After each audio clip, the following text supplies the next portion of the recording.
Российская компания РТ Инвест подписала рамочное соглашение с администрацией города Якутска об участии в концессии на строительство в столице Якутии технопарка по термической переработке твердых бытовых отходов.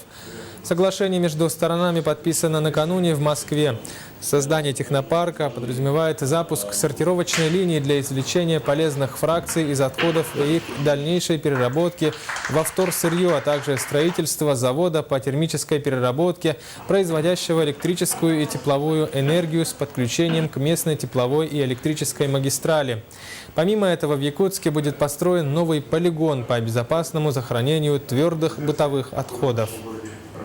Мы считаем, что Якутск – это один из первых регионов, который может получить достаточно современную технологию, экологически чистую технологию обращения с твердыми бытовыми отходами. Безусловно, город Якутск, жители города Якутска получают самый современный на сегодняшний момент комплекс переработки отходов в тепло и электричество. Это позволит минимизировать ущерб